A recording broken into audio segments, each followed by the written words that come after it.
Okay, in the last class I said I talk about the, important the words of Louis Kahn.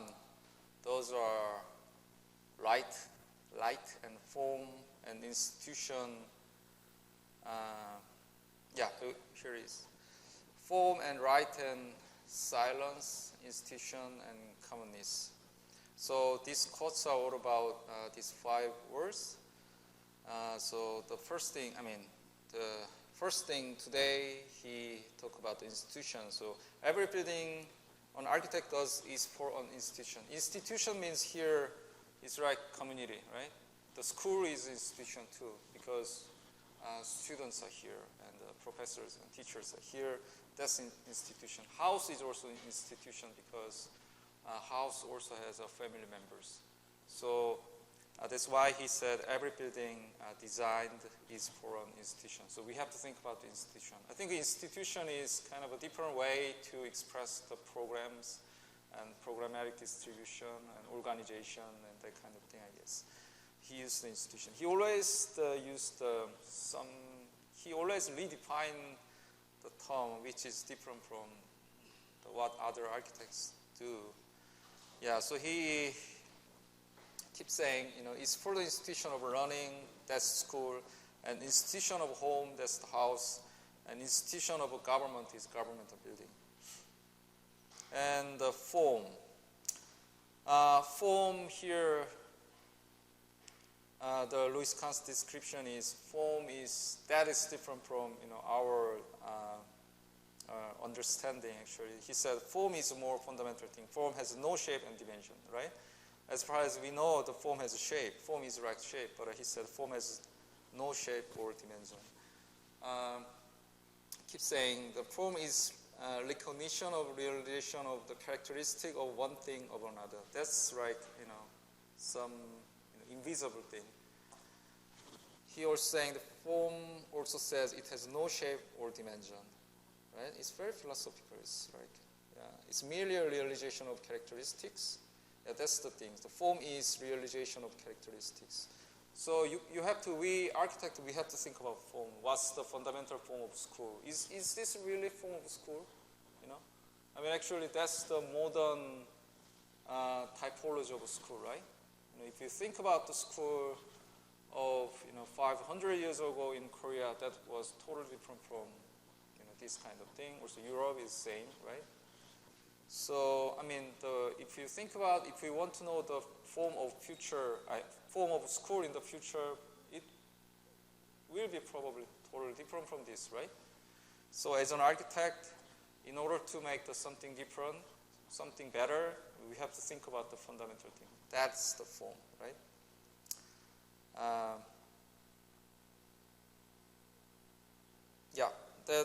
That's this sentence is about the attitude of the architect. He said, the client asks for area. When the client asks for area, the architect, we have to give space.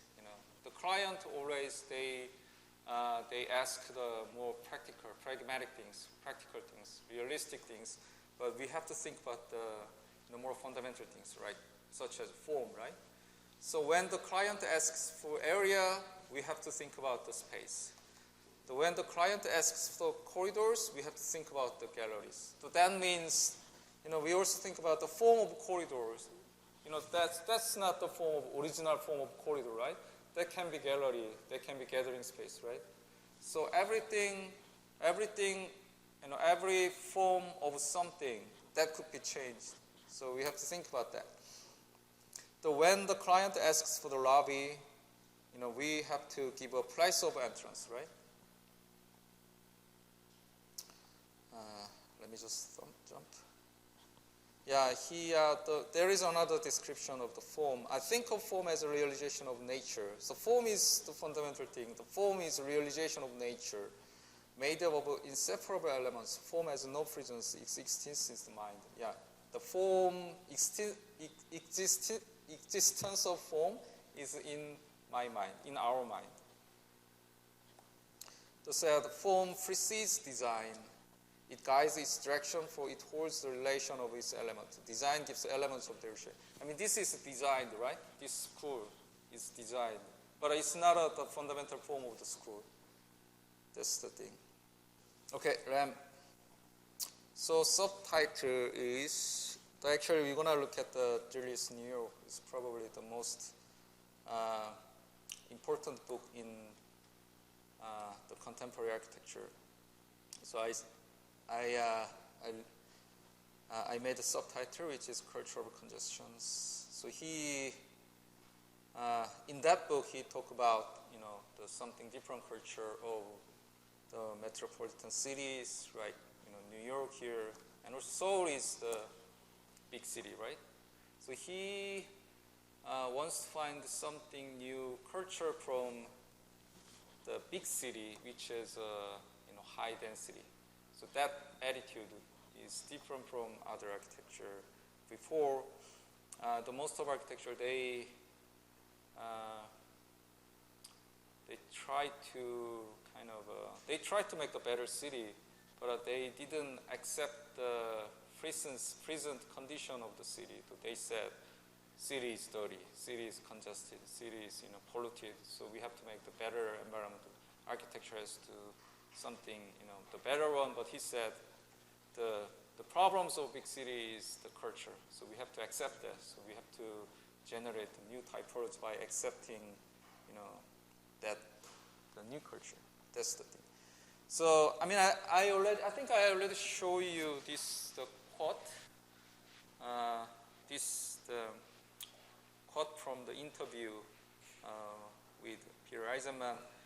He said, I think it's very important to have lived in the time of Lamb. So he compared Lamb with Le Corbusier. So he said Lamb Koolhaas is probably the most important person in contemporary architecture.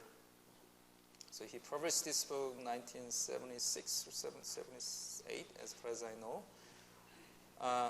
So I made this quotation. So Manhattan grid, the grid ion urban planning, that's city form, and the culture of New York that made new architecture. So Manhattan architecture. So Manhattan architecture, new architecture is architecture of hyperdensity. From hyperdensity is derived from the urban design and the new culture. You know, New York, I mean, already 100 years ago, New York has a different situation. You know, this drawing, this one is drawn by unknown person in Life magazine in 1909. But people in New York, they already thought about, you know, this kind of a, you know, stacked city, because the city was already congested. The city was already, it had a super density. It's very dense. So they think about the kind of a different, you know, architecture, which is like that. It's very interesting drawing. You know, New York is always the city of a new vision. This is the grid system. Some, you know, some visionary, some architect and some, you know, illustrator in 1913, they made this drawing, kind of a new vision of the city. They proposed the, you know, elevated highway. Actually, you know, the German architect, German urban designer, name is, who is that guy? Hebersmeyer. Hebersmeyer and Le Corbusier, they also proposed the elevated, the pedestrian way, but this drawing is the way before that, those ideas. And also, you know, in this city, what is that? The original version of 세운상가, that also is elevated the pedestrian way.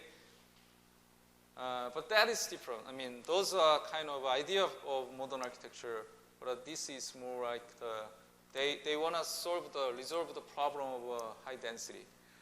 And 1960s, this is drawing by Yona Friedman.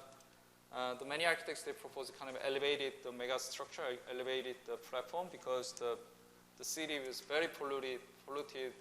The street was too congested, so they want to make kind of utopian, new city. So then, I mean, what I want to say is New York is always the city for architecture experiment. And also skyscraper, I think the first city of skyscraper is Chicago. It's not New York.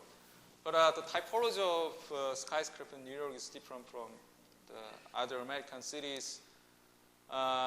This is the very famous drawings in the Dulles, New York. The section, it has a sectional diversity.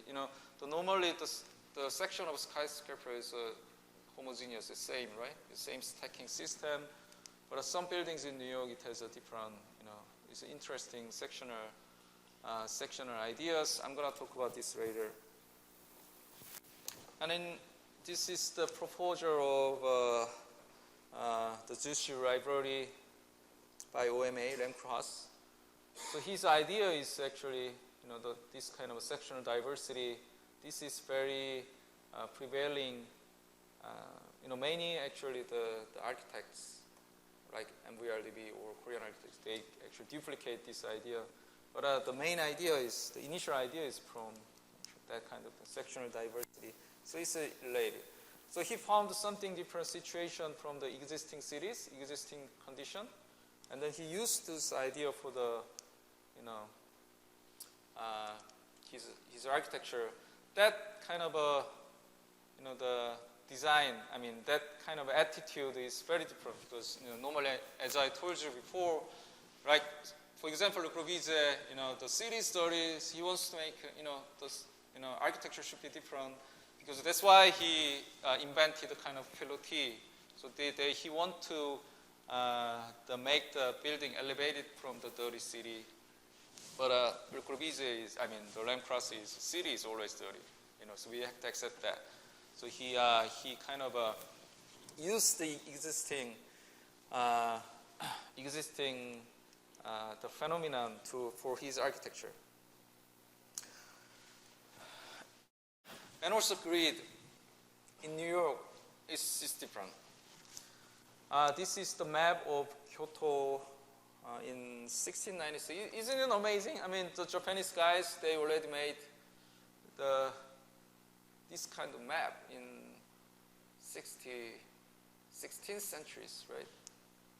17th centuries. We Korean, we always underestimate Japanese, but I think already this time Japan, technology of Japan, science of Japan is already, I think it's overseed the Korean, I guess. At this time we don't have a map actually. We have a map, but it's super simple. But these guys has they already have amazing maps. The system of grid, actually that is invented. That's imported, this kind of urban design system is imported from China. And American, they use the grid system too for the rapid expansion. So they just, when they made a new city, they made the road first. So this is the perspective, bird's eye view of a Salt Lake City. Even though there are many roads, but actually it's mostly it's empty, right? So they made the urban infrastructure first, and then the people came, and they actually they kind of designed their own property. Barcelona, this is I think I already talked about the city of Barcelona. They also had a grid system. I think this Barcelona is probably the first with New York, with the city in America, first modern city which used the grid system. But this is more like this is the same as American cities, similar. They also want to make the quick, the rapid expansion for the people. So that's the very rational way for the urban expansion. This is not clear. Sorry. But this is the brief history of New York. Let me zoom in.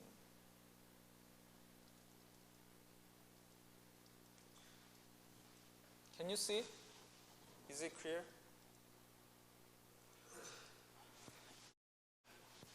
You know, the understanding New York is very important for the understanding the Lamb-Cross architecture. Okay, the 1609, the actual Dutch and not Dutch, Spanish and Portuguese or Dutch and English, they explored New York, the area of New York, the east coast of the U.S. first. And then 1664, the British, the army, they occupied this, the Manhattan Island. And 1783, the America, they get the independence from against the Britain. And then the New York was the gate of America from Europe, because that's the biggest port of east coast of New York. Not only east coast, but also in American continent. So many people from New York. They had so many immigrants from New York. So they need a new urban, idea. The commissioners means designers, urban designers. They proposed the plan, the urban design plan, 1811. And I'm not going to talk about that. And then 1850, the Otis, he invented the elevator. So that's the kind of a trigger of a skyscraper. So more than 150 years ago, the American guy, he invented the elevator. And then 1876, the American, and actually the people in New York, the Manhattan and New York was the first city which used the public telephone. The first telephone line, and then the first commercial electricity, and the first use of electric streetcar, the first subway, or everything is first in New York. New York was the kind of the city of invention in the early 20th centuries. And the taxi, and 1909, they made a big, huge bridge, and the World War I, the Depression, World War II. Yes, yeah, that's the brief history of New York. Do you have any questions? No. Okay. This is the illustration of New York. That was the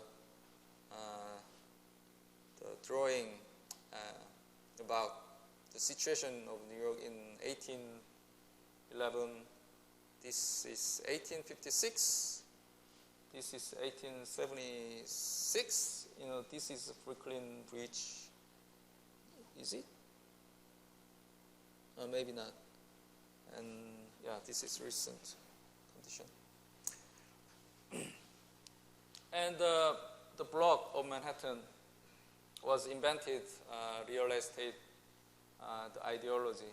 So this is the 600 feet, so it's like 180 meters, 180 meters by 60 meters. And then they have a separation for the housing. So each house has this very narrow, the flats.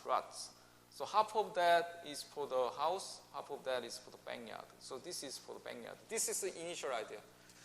And then, these guys, it's interesting. From the street, people only can see this part. So this should be empty, but it's not, it's invisible. So they illegally, expanded their house. So this is the initial one, and then they made a new one here. And sometimes someone expanded like that, and so this is disappeared. The backyard is disappeared. So it made actually the condition of the city really bad. So this is the housing. This is the typology, architectural typology before the skyscraper. And then 100 years ago, the skyscraper was invented.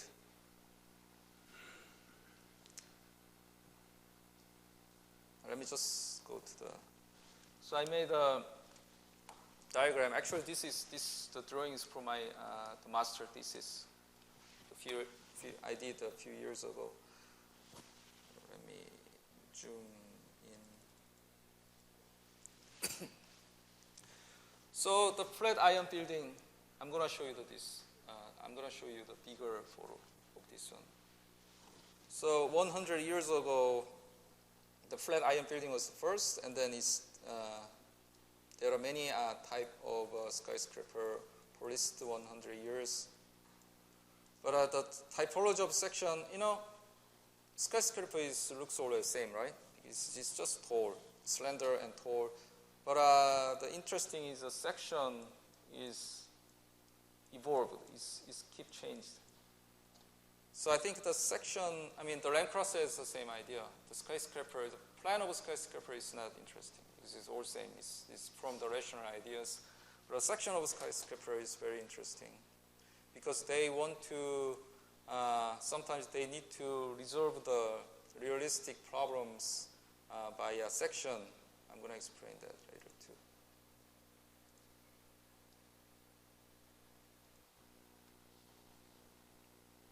Okay, so this is from the Julius Neal. The congestion generate, you know the meaning of congestion, right? Congestion is high density, congested. Congestion generate the superhouse. Superhouse means, like skyscraper, megapolis, the big, the house which has a big volume.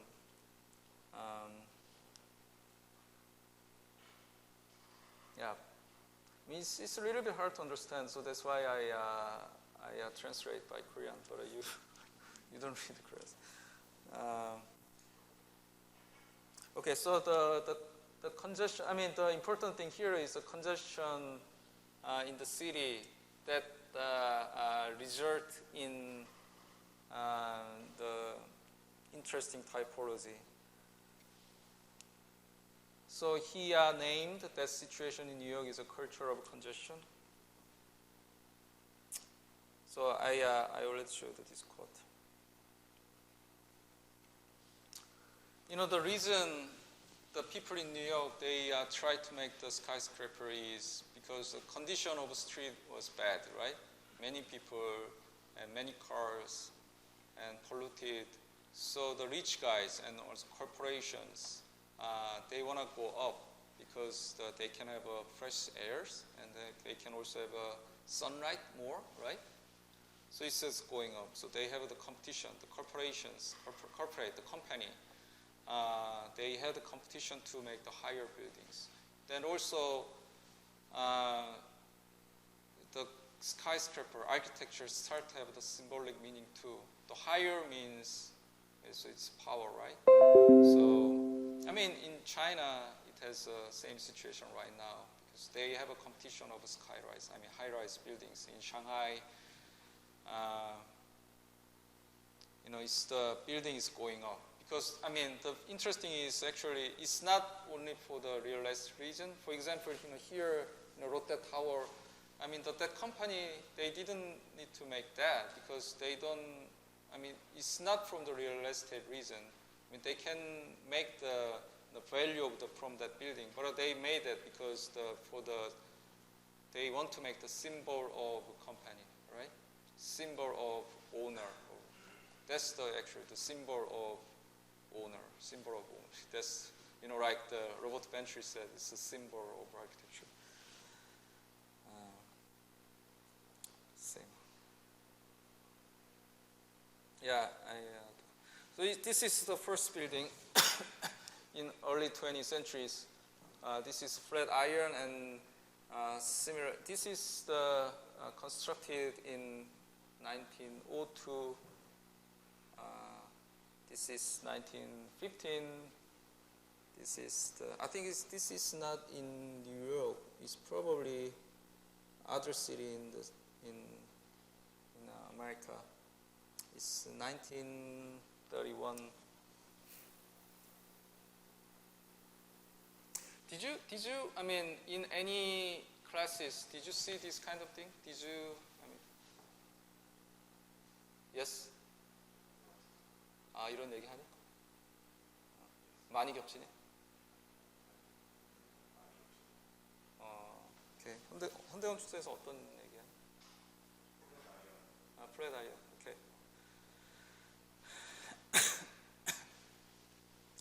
Okay, so yeah, and then the second type is this one. Did you also see this building too? No? Okay. So that was a super famous building in New York 100 years ago. So that's the nickname of this building, the Cathedral of Commerce. You know, cathedral is always for the religion. It's a spiritual building, it's a religious building. But the way of American was different. So they used the Beaux-Arts style building. It's kind of Gothic, right? Gothic style building for the symbol of their company, right? So the Gothic, that style is actually for the religion, a religious building, but they used this style for the commercial reasons, for the symbolic reason too. So the people named this building the Cathedral of Commerce. And many American, at this time, many American architects, they studied from Beaux-Arts. They get educated by French educational system. So they run this kind of thing, Beaux-Arts and Gothic style, the classic. It's kind of new neoclassic. It's kind of mixture, hybrid of classic and Gothic and Beaux-Arts. They use this one. So this is photo taken in the 1930. It's the highest building here. It's Brooklyn Bridge. This is also very famous photo from the airplane.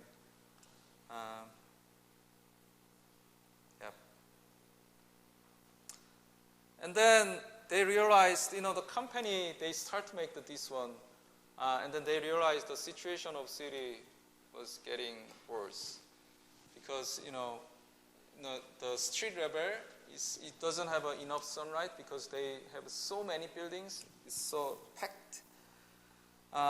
So they said, the people, the government, the local government in New York, they realized that we have to make something. We have to make the regulation, urban regulation,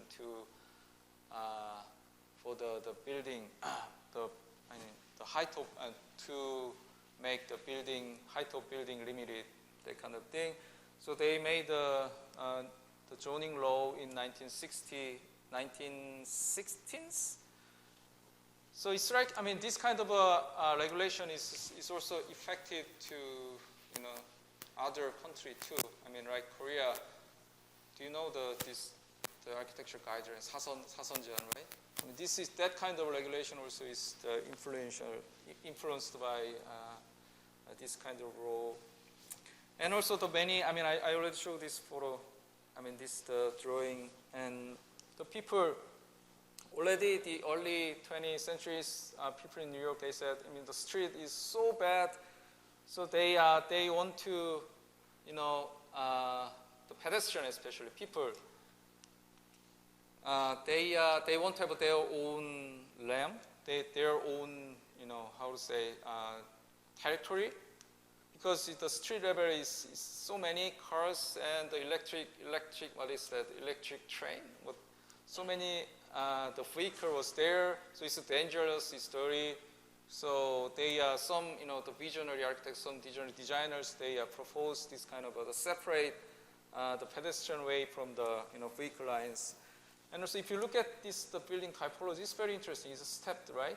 Because this kind of typology that allows the more sunlight to the street. So this kind of thing is actually the influence the new zoning law. Have you also heard about this kind of thing in that class too? No? Okay, that's good. How about, 겹치니?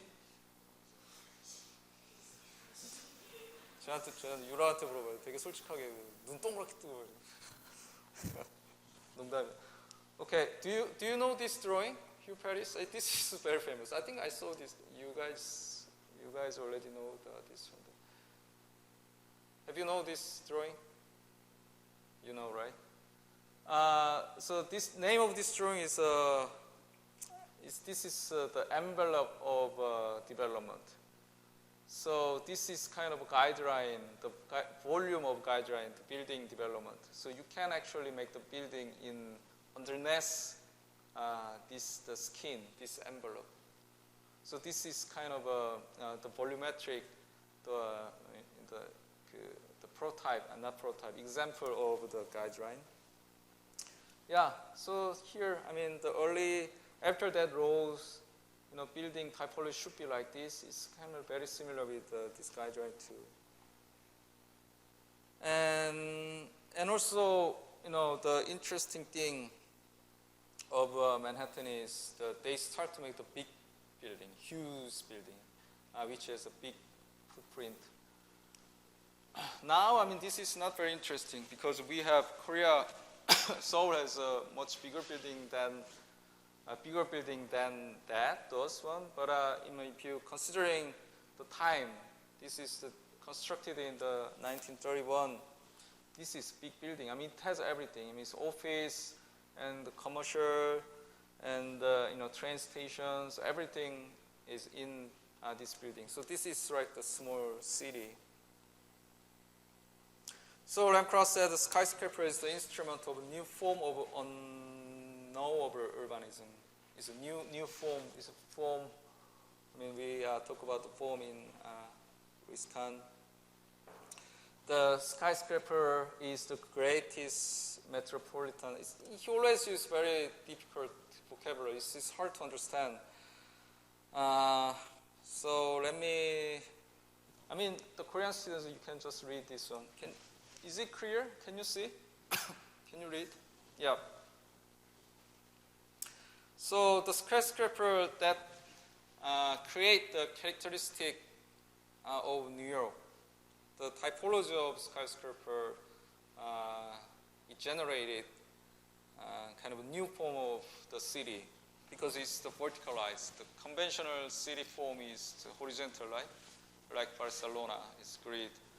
But even though New York has a grid, but we don't read that city as a grid because if we think about the skyline of, imagination, image of New York, it's not like grid, right? So we think about the skyline, three-dimensional city form. So that's the very unique thing at that time. So the Manhattan was probably the first city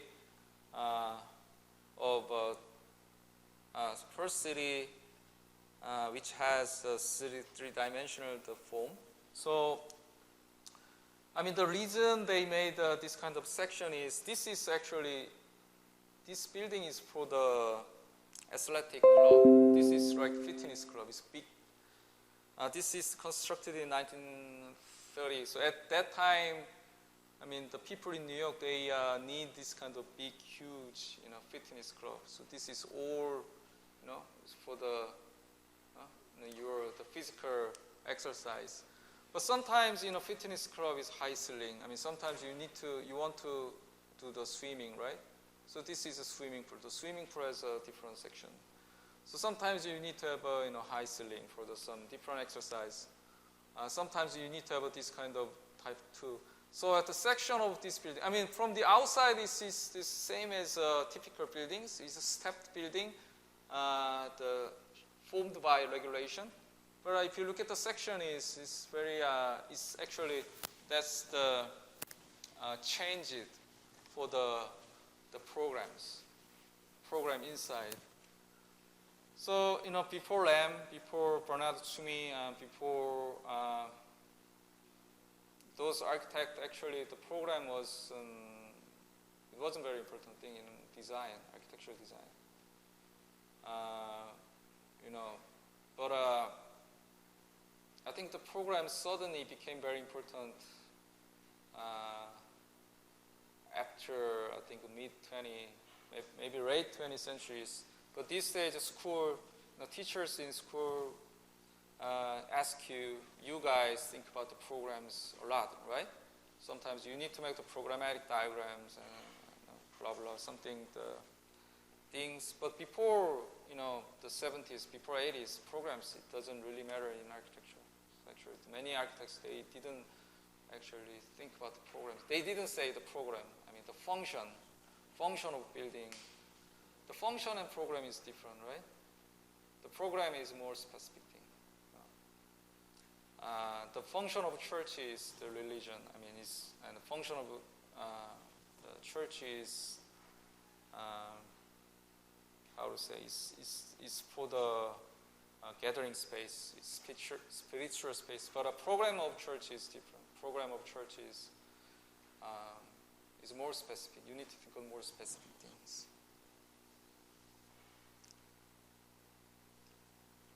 So he said the name of that building is Downtown Athletic Club. So he said Downtown Athletic Club is a machine for metropolitan virtuosos whose ultimate peak condition has lifted them beyond reach of fertile breeze. Do you understand what that means? Do you understand? It's very, have you guys read about that book, Delirious New York? I mean, any version, English version. It's very hard to understand. I mean, his vocabulary is, it's not poetic, but it's very unique because he has a he used to be a journalist, right? So his way of writing is, I think, is very characteristics. So somehow, this book is very provocative. It's very straightforward, but sometimes it's not easy for reading. But the important thing is that, I mean, New York has its own the characteristic. So he used New York as the example of metropolitan city to think about the new urban conditions.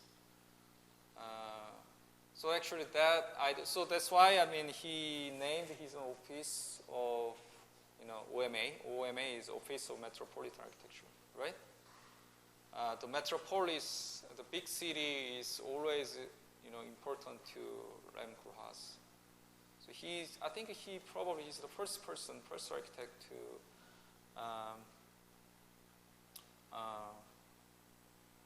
use the urbanistic, I mean, the idea of a metropolitan city for architecture.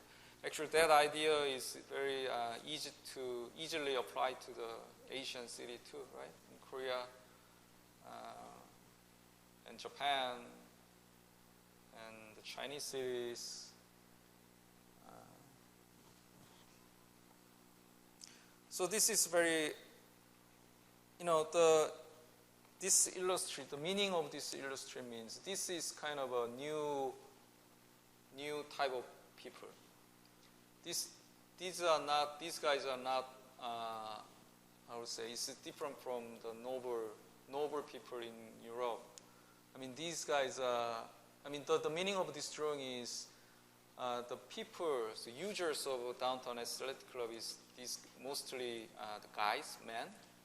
They do the exercise, physical exercise, try to make themselves special. Do you understand? So that building, skyscraper, is the place for the special person. So I mean, skyscraper is very isolated. I mean, it's actually departed from the street. So I mean, that's the kind of a symbol of special situation. I mean, it's like the symbol of commerce, symbol of special people. So these guys are kind of a rich young people, or how to say, new kind of metropolitan person. So these guys are new generation of, in that time, so they use the skyscraper as, I mean, making themselves distinct from other people on the street. Saying easily, the street the people on the street level is just normal people. They are, just not low. They are in the low, they are low hierarchy in society, but the people in skyscraper is kind of they are more like a higher, higher level person, higher level people in society. And then, modernism, it influenced to the building. So actually the section of this building is the same as a conventional, the stepped skyrise, but a style of the elevation style of facade is like the the Miss building, right? It's modern style. So this one is built in the 1931.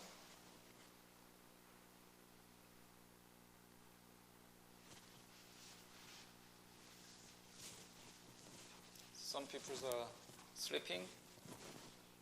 Do you want to see movie? Okay. History class is kind of boring. It's not exciting. It's always, as always. I always try to make the class excited, but it's not easy. It's not easy. Okay, so the Joning Row in the 1916s, they generate this kind of stepped building. And then 1961, the international style, the modern style building came to America. So that actually, that resulted in the new zoning law. So people realized, the old zoning law, by old zoning law, we always generate the boring shaped building. So they start to think about making the new zoning laws. So this is the typology of a conventional, it's the old one. This is the new one. So, if developer, if designer provide the plaza in front of the building, they can get the higher, they can get more FAR. Do you understand? So actually we used this same idea for this city too. If you provide, the public space, you can get more FAR. Do you know FAR, right? FAR is 용적률. Floor area FAR. Floor area ratio. Yeah. So this is conventional type. But if you provide the public space, the small plaza, you can get 20% more. If you provide the cultural program such as theater, you can get higher building too. If we provide a corridor, it's a cut-through building, through building connection, you can get also 20% more. So that's why the Manhattan has a diversity of height of buildings. So it makes the different heights of each buildings. So Lever House is designed in 1952 designed by Buck. Who's that guy? Who was design principal in SOM? Sorry, I forgot the architect. But it's the SOM design. The designed by SOM. This is the building in the design. Constructed more than 60 years ago, but it's still really good. This one, I visited this building. It's still really. Oh man.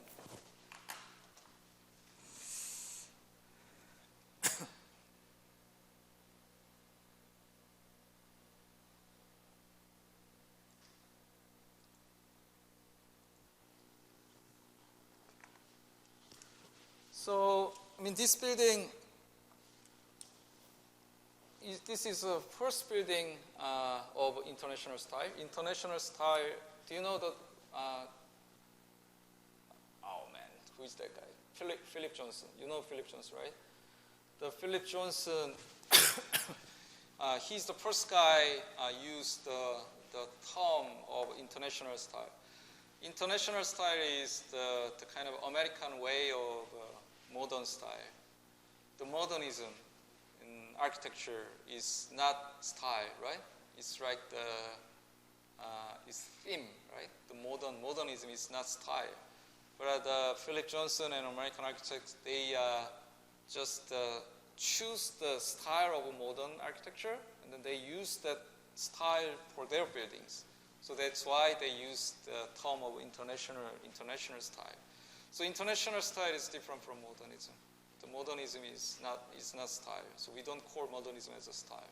Modernism is like the is more like the phenomenal things. And and then after 6 years after this building, the Miss Van der Rohe, he got commissioned for this building. So this building is, I mean, he provided a small plaza, and then he could get the more FAR. So it became the slender and higher. So this is actually his first modernism skyscraper in. This is also the the building of modernism.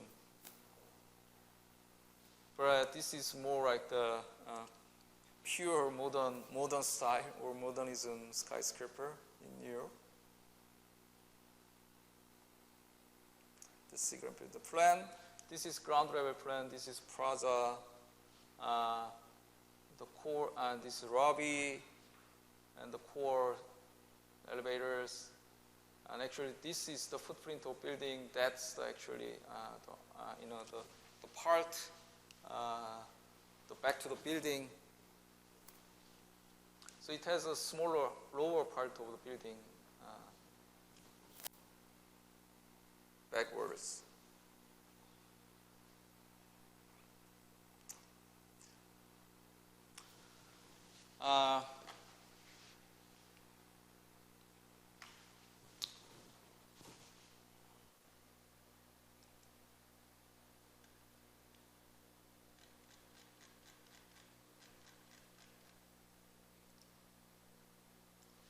Okay, I'm going to show you the exciting videos. And I think, and I mean, the OMA, actually, Ramcross, his design approach is by his design is, how to say, the approach of design is based on the research, urban research, and the cultural research of the city. So one of the interesting research of him and his students at Harvard University, they did a research of for the building for area in Hong Kong. Hong Kong is actually is higher. It has the more dense than the New York, right? Hong Kong is it has a lot of mountains, so it's the inhabitable the urban space is very limited. So it's the situation of Hong Kong, and the density of Hong Kong is much higher. So it also generates its own culture too.